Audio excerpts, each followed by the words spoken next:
All right, today I want to talk about Nelson Mandela, one of our recent ancestors who died just recently. I want to do a genogram. I still believe that genograms are the best tool that we can use to reflect on who we are, about ourselves and our people, our interactions, and how we become more productive corporate citizens. Nelson Mandela, and this is according to his book. These are his words. Nelson Mandela comes out of the Nguni people, and there were two Nguni tribes. There was a northern tribe who became the Zulus, and they were patrilineal. Then you had the southern tribe, they were the Xhosa nation. That's where Mandela's father came from.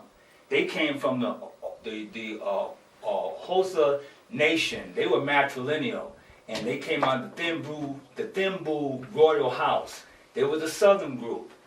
The Zulus, as you remember in our other YouTube, the Zulus started in another part of Africa. They wanted to preserve the African national state.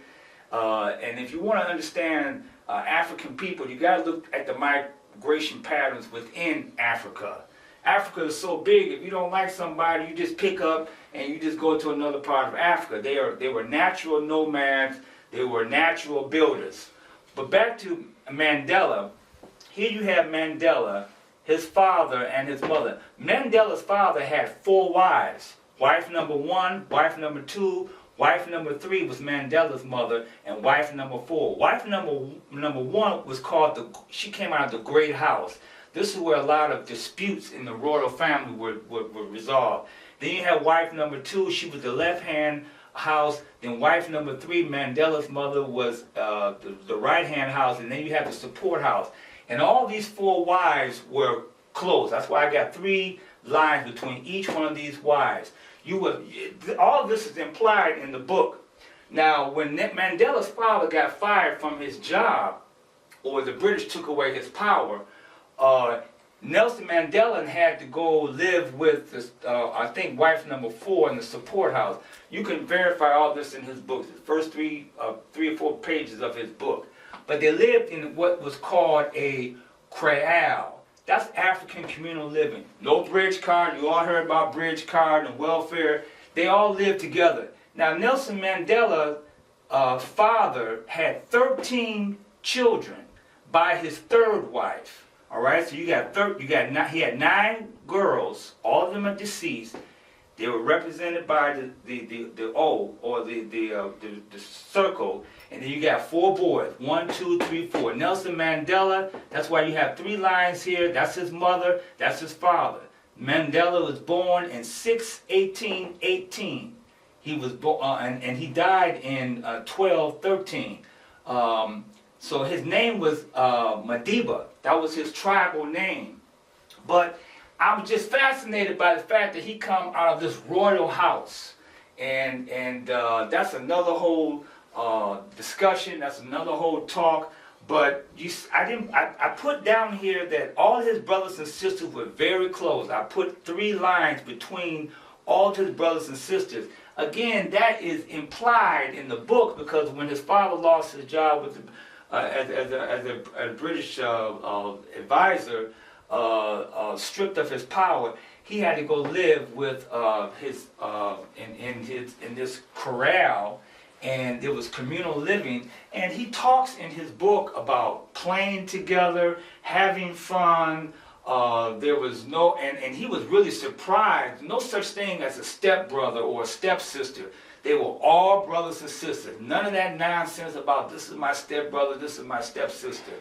So, and then Nelson Mandela marries his first wife, and he has 6 children. 2 of them died before him. Again, if you look into the introduction, if you look at the introduction in his book, the book is dedicated to his 6 children. 1, 2, 3, 4, 5, 6. Now they had African names. I know 2 of them were dead. One was his oldest one was his boy, and then the other one was his oldest girl. And I just put the rest of them as girls. But again, we got to go back and verify that. But again, this is genograms, and it gives us a clue into how Mandela was raised, what type of character, what kind of character formation he had. The glue that kept his family together was called honor. It was called honor. And I'm just fascinated by the genogram. Genograms are very good in helping us to understand even the African medicine world, which we're going to get into later about Nelson Mandela. But we can all win by giving. We can all win by teamwork. This is why Mandela ran a nation. He was able to offer leadership and balance to a nation, dealing with extreme poverty, extreme racism, and rising up to become the leader of the nation of South Africa. And the Nguni people, they moved from the coast and they settled in southeast South Africa.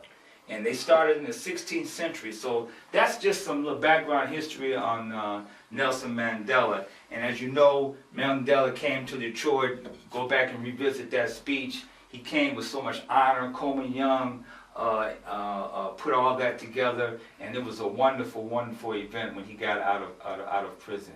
So that's a short introductory overview of what genograms are, how important they are, and we picked an ancestor, Nelson Mandela. But remember that genograms is a living activity. Usually, if Mandela was here, he would fill in the blanks on a lot of what was going on. But since he's not here, this is just a skeletal overview of his life.